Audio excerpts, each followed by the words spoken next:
આજે જે મૂવીની હું વાત કરવા જઈ રહી છું એ મૂવીની એક એવી વિશેષતા છે કે આખા મૂવીમાં કોઈ પણ વલ્ગારિટી વાળો સીન, ન્યુડિટી, ઓવર એક્સપોઝિંગ કે કાસ્ટની બ્યુટી જેવા બધા જ ભેદભાવ સ્ટીરિયોટાઇપ્સને સાઈડમાં મૂકીને ફક્ત કોન્સેપ્ટ અને સોસાયટીની રિયાલિટી પર ફોકસ કરીને આખી જ મૂવીને બનાવવામાં આવી છે.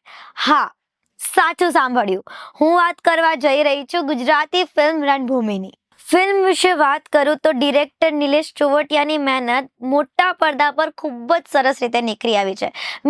મહેનત તો શાયદ બહુ નાનો એવો શબ્દ થઈ જશે. હું તો કહું છું કે ડિરેક્ટરે પોતાનું લોહી રેડી દીધું છે આ મૂવીમાં. ટ્રેડિશનલ રિજનલ ગુજરાતી મૂવી જે કચ્છના કોન્સેપ્ટથી બનેલી છે, જેમાંનું એક નાનું એવું ગામ જનકપુર, જે થિયેટરની અંદર એટલું સરસ રળિયામણું લાગતું હતું તો વાસ્તવિકમાં તો જાણે કેટલું જ સુંદર હશે.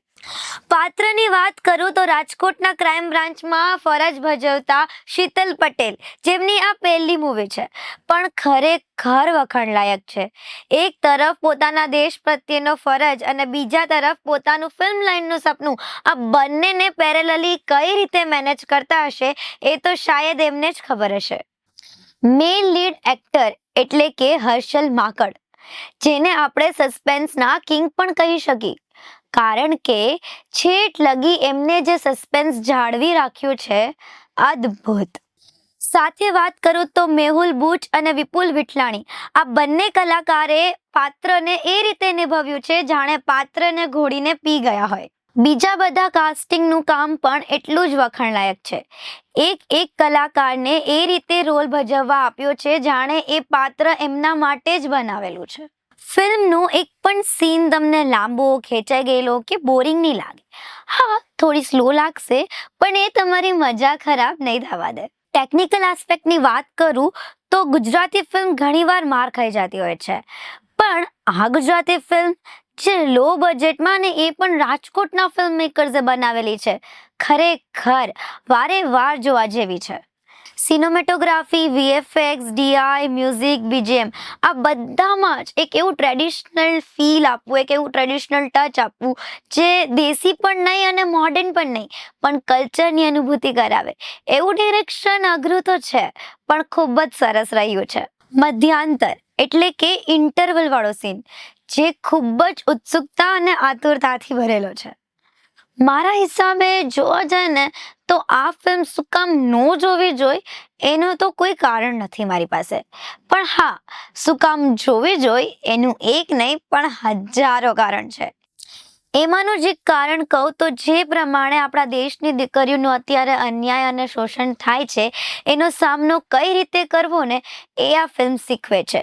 દીકરીઓને ખાલી વેલણ જ નહીં પણ શસ્ત્ર ચલાવતા પણ આવડતું હોવું જોઈએ. દીકરીઓ જે ખાલી મમતા, સૌમ્ય, સહનશક્તિના રૂપમાં જ જોવામાં મળતી હોય છે, એને માં કાલી અને માં રણચંડીનો રૂપ લેતા પણ આવડતું હોવું જોઈએ. અને આ જ ફિલ્મનો એક એવો ડાયલોગ જો મેરે દિલ કો છૂ ગયા, જો શાસ્ત્ર નહીં પढ़ोगे તો સંસ્કૃતિ ખોદોગે, જો શસ્ત્ર નહીં ચલાઓગે તો દેશ ખોદોગે. આવા જ સરસ મજાના ડાયલોગ્સ અને રિયાલિટી કોન્સેપ્ટ બેઝ આ ગુજરાતી ફિલ્મ રણભૂમિ ખરેખર એકવાર જોવા જેવી છે. પણ એઝ અ મૂવી રિવ્યુઅર આનું એક પણ રિવ્યુ નહીં. ખરેખર કહેતા બહુ દુઃખ થાય છે કે જ્યારે ગુજરાતી ફિલ્મ ઇન્ડસ્ટ્રી આવા સરસ મજાના કોન્સેપ્ટ, સ્ટોરીઝ આપણી સામે લઈને રજૂ થતી હોય, ત્યારે એઝ અ ગુજરાતી આપણી એટલી ફરજ તો હોય છે કે આપણે એને હાઈપ આપીએ, આપણે એને સપોર્ટ આપીએ અને એમના પ્રમોશન્સમાં ભાગ બનીએ. હું વારંવાર કહેતી આવી છું અને આજે પણ કહીશ કે ગુજરાતી મૂવીને સ્ટાર્સની નહીં પણ થિયેટરમાં ઓડિયન્સની જરૂર છે. અને જ્યારે રણભૂમિ જેવી સરસ મજાની ફિલ્મ આવી હોય ત્યારે મારું કહેવાનું તો એમ છે કે દરેક મહિલાએ, બહેનો, દીકરીઓએ બધાએ જ આ મૂવી એકવાર તો જોવા જ આવી જ જોઈએ. તો ચાલો ફરી મળીશું નવા મૂવી રિવ્યુ સાથે. ત્યાં સુધી ધ્યાન રાખજો. આવજો.